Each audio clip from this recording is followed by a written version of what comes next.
Okay, so continuing our look at torques. On this one, we're going to deal with a problem that deals with something called a cantilever. Now, what we're going to do is I want you to imagine that maybe we've got a building or the side of a pool or something like that, and what we've done is we've taken a large, heavy board, and we're going to stick it over the edge of the building or the pool, kind of like a diving board.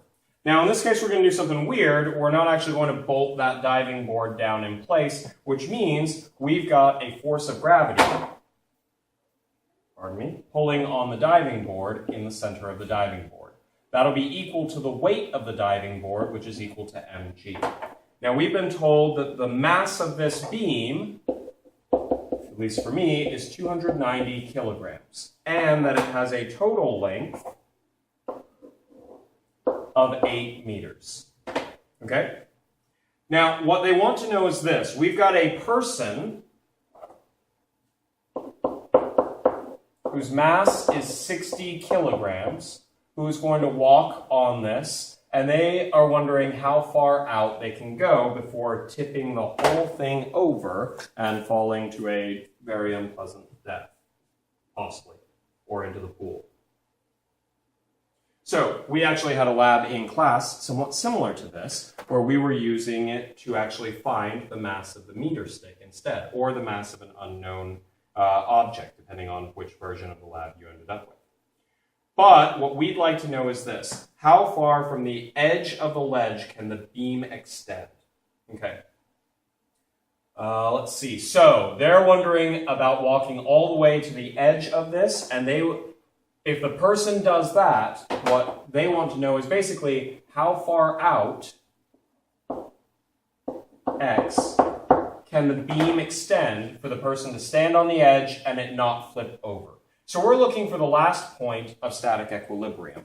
So we could have it where only a small amount is sticking over, and then the person stands out here, and that there's still way too much weight on this side that would make it try and spin this way, but the ground is in the way that supplies a force. In fact, this is a lot like the other video we looked at. I'll go back to it. This one.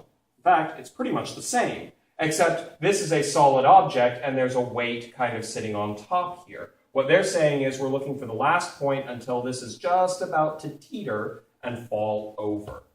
So, let's find out what we're looking for.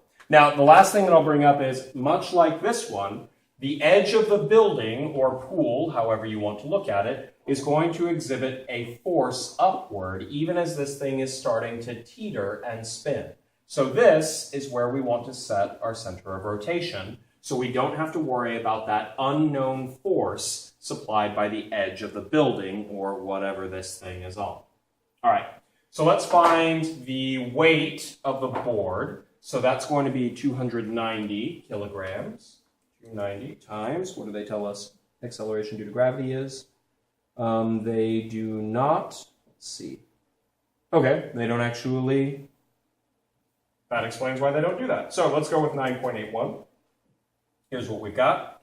2,844.9 newtons, which I'd probably just call 2,845. Or you could probably call it even 2,850, but might as well keep 4 significant figures just to be safe. All right. We know that the mass, or the weight of the person, I should say, is 60 times 9.81. And we end up with their weight is 588.6 newtons. All right, great. So here's what we've got. I'm going to draw this out so I can see it a little more clearly. We've got the board here, and it has a total length of 8 meters. At a distance here, so the force of gravity is going to pull down on the board in the dead center, so this is 4 meters from the far edge here, okay? And this has a force of 2,845. And we're also going to have a force out over here that is 588.6 out there. Now, somewhere in here, we've got a force from the edge of the building, and that is where we want to send our center of rotation, and we have no idea what that force is. We could solve for it later, or now, but since we don't actually want it, let's go for the things that we actually want. The biggest thing that we want is this, x. let's say our center of rotation is here, and that's where the edge of the building is going to be, and so we're going to be out by a distance of x, so we're going to have the building here. And what we want is, we want this to be the last point before this thing goes teetering over the edge, so we're going to have it at the last moment when our torques are still balanced and this thing is staying stationary. If we extend this out any further, then it gets too heavy over here and it flips over and everything goes bad. So what we're looking for is it's still under static equilibrium, but we're going to move this point as far as we can. In short, going across like I usually do, we'll set up the following for our sum of torques. I like to start on the left-hand side and move my way to the right. No forces over here because we're looking at the point where it starts teetering, so any normal force would go to 0. And the first force that I come across is this one. It's 2,845 newtons. And now we need a lever arm, and that's where this is going to get a little weird. Here is our lever arm for this one. And we don't know what that distance is. In fact, that's part of the distance that we're actually trying to find here. What we do know is this, that it is this far, and this far is 4 meters, and this far is x. So this distance is going to be 4 meters minus x. This is one that's a little bit trickier because we're going to have to put it in terms of things that we don't know. It's 4 meters minus x, because we don't know where this point is. That's the question that we're trying to solve. Now we do need sine of the angle between them, but our lever arm is to the right, our force is down, so that's 90 degrees. Sine of 90 is 1, so I'm just going to leave that off to save a little bit of room. Final thing we want to check is direction. Here's our center of rotation. If this is the only force acting on it, it would make it spin this way, which is counterclockwise, so this is positive. Great. Continue going. I'm not even going to write this one down because the force from the building is at the center of rotation, meaning its lever arm will be 0. Double check some of the other videos to double check that. But our lever arm is 0, so while there is a force there, it does not supply a torque. And then finally, we have a force of 588.6 newtons, that's our force, at a lever arm of whatever this is, which happens to be x, the thing we're looking for, times sine of 90 degrees. Force is down, lever arm is to the right, and so we have 90 degrees between them. That's it. So these have to add up to 0.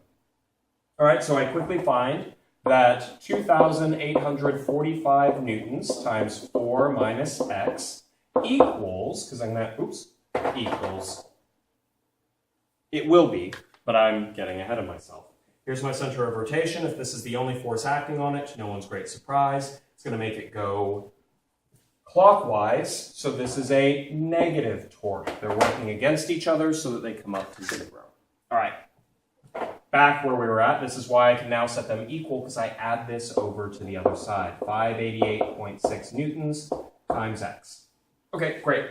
So I do a little bit of distributing here. I have 2,845 times 4. And I end up with 11,380 newtons minus 2,845 newtons times x equals 588.6 newtons times x. I want to solve for x, so I'm going to get the x's together. Plus 2845x plus 2845x. And that's going to give me the following. 2845 plus 588.6. And I get the following. I get 11,380 newtons equals 3,433.6 newtons times x. Now I want to get x by itself, so I divide by 3,433.6 newtons. Got to do the same thing to both sides. 3,433.6 newtons. And our newtons are going to, Newton meters. I apologize, this one has newtons, this has units of meters, that has units of meters, so we will actually have Newton meters, because the 1 times 4, Newton meters. Go program, Sanchez.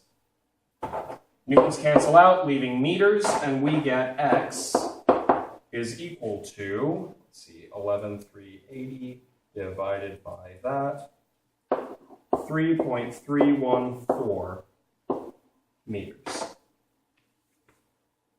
3.314 meters. There we go. That's how we solve it.